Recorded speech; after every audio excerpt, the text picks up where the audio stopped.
बहुत समय पहले की बात है। एक सुंदर और समृद्ध गांव था जो हरी भरी वादियों और खेतों से घिरा हुआ था। वहां के लोग मेहनती और ईमानदार थे। गांव में हर व्यक्ति किसी न किसी काम में लगा रहता। कोई किसान था, कोई कुम्हार, कोई लोहार, तो कोई व्यापारी। हालांकि सभी के पास अलग अलग व्यवसाय थे, लेकिन गांव में प्रेम और भाईचारे का वातावरण था। इसी गांव में एक धनी व्यापारी रहता था जिसका नाम सेठ धर्मदास था। वह बहुत प्रसिद्ध था क्योंकि उसने अपनी बुद्धिमानी और परिश्रम से अपार धन कमाया था। उसके पास बड़े बड़े गोदाम, खेत, नौकर चाकर और गाड़ियों की भरमार थी। लेकिन जितना वह धनी था उतना ही परेशान भी था। हर रोज वह अपने शानदार महलनुमा घर में बैठकर सोचता, मेरे पास सब कुछ है, फिर भी मैं खुश क्यों नहीं हूं? मेरा मन हमेशा बेचैन क्यों रहता है? उसने कई विद्वानों से इस सवाल का उत्तर पाने की कोशिश की, लेकिन कोई भी उसकी उलझन दूर नहीं कर पाया। एक दिन गांव में खबर फैली कि एक महान संत महात्मा आनंद जी पास के आश्रम से गांव में पधारे हैं। लोग उनकी प्रसिद्धि सुनकर बहुत उत्साहित हुए। कहा जाता था कि वे बहुत ज्ञानी थे और उनकी बातें सुनने से लोगों का जीवन बदल जाता था। गांव के लोग बड़ी श्रद्धा से उनके पास गए और उनके प्रवचनों को सुनने लगे। संत सरल भाषा में जीवन के गहरे सत्य बताते थे। उनके शब्दों में इतनी शक्ति थी कि जो भी सुनता वह आत्ममंथन करने को मजबूर हो जाता। जब सेठ धर्मदास को यह पता चला तो उसके मन में भी जिज्ञासा जगी। वह सोचने लगा, शायद यही वह संत हैं जो मेरे प्रश्न का उत्तर दे सकते हैं। अगले दिन सेठ धर्मदास अपने कीमती वस्त्र पहनकर संत के पास पहुंचा।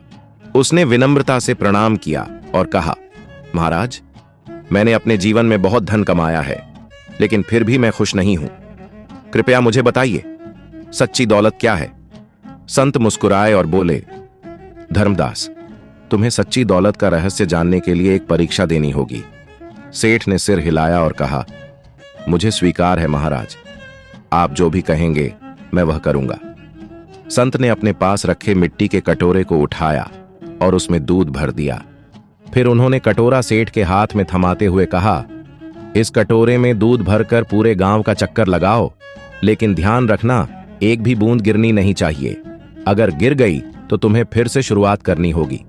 सेठ धर्मदास को यह चुनौती अजीब लगी, लेकिन उसने बिना कोई सवाल किए सिर झुका दिया और कटोरा लेकर चल पड़ा। गांव की गलियों में कदम रखते ही सेठ धर्मदास पूरी तरह सतर्क हो गया। वह धीरे धीरे चल रहा था। उसकी आंखें लगातार कटोरे पर थीं। रास्ते में कई जगह भीड़ थी। बच्चे खेल रहे थे, महिलाएं कुएं से पानी भर रही थीं, किसान हल चला रहे थे, लेकिन सेठ को कुछ भी दिखाई नहीं दे रहा था। उसकी पूरी एकाग्रता केवल दूध पर थी। जैसे जैसे वह आगे बढ़ा, उसे डर लगने लगा कि कहीं दूध छलक न जाए। वह हर कदम सोच समझ कर रख रहा था। रास्ते में कुछ जगह गांव के लोग उसे देखकर चकित हुए। अरे सेठ जी, आज इतने ध्यान में क्यों हैं? लेकिन धर्मदास ने किसी की बात नहीं सुनी। आखिरकार वह संत के पास वापस पहुंचा। उसने गर्व से कहा, महाराज, मैंने बिना दूध गिराए पूरा गांव घूम लिया। संत मुस्कुराए और बोले, अच्छा बताओ, रास्ते में कितने मंदिर, पेड़, लोग या बाजार देखे? धर्मदास सोच में पड़ गया। उसने कोई मंदिर नहीं देखा, कोई पेड़ नहीं देखा, कोई व्यक्ति नहीं देखा। उसने पूरी यात्रा में केवल कटोरे को देखा था। वह बोला, महाराज, मेरा ध्यान सिर्फ दूध पर था, इसलिए मैंने कुछ और नहीं देखा। संत ने मुस्कुराकर कहा, यही सच्ची दौलत का रहस्य है। जब तुम्हारा ध्यान अपने लक्ष्य पर रहेगा तो बाहरी चीजें तुम्हें विचलित नहीं करेंगी। दुनिया में लोग धन, संपत्ति और दिखावे के पीछे भागते हैं, लेकिन उनका ध्यान अपने वास्तविक सुख और शांति पर नहीं होता। अगर तुम अपने जीवन में सही लक्ष्य तय कर लो और मन को केंद्रित कर लो, तो असली आनंद और संतोष तुम्हें वहीं मिलेगा। सेठ धर्मदास को अपनी गलती समझ आ गई। महाराज, तो क्या धन बुरा है? संत हंसकर बोले, धन बुरा नहीं है, लेकिन अगर वह तुम्हारे मन की शांति छीन ले तो वह बोझ बन जाता है। धन का सही उपयोग वही है जो दूसरों के काम आए और तुम्हें भीतर से खुशी दे। असली दौलत केवल धन नहीं, बल्कि संतोष, सच्चे रिश्ते और मन की शांति है। उस दिन से सेठ धर्मदास बदल गया। उसने अपने धन का उपयोग जरूरतमंदों की मदद के लिए करना शुरू किया। उसने अनाथ बच्चों के लिए विद्यालय खोला, निर्धनों के लिए एक धर्मशाला बनवाई और अपने व्यापार को भी अधिक नैतिक रूप से चलाने लगा। धीरे धीरे उसने पाया कि अब वह पहले से अधिक खुश रहने लगा था। अब उसे हर रोज संतोष का अनुभव होता था, क्योंकि उसने असली दौलत, एकाग्रता, दयालुता और संतोष को अपना लिया था। गांव के लोग भी उसके बदलाव को देखकर प्रेरित हुए।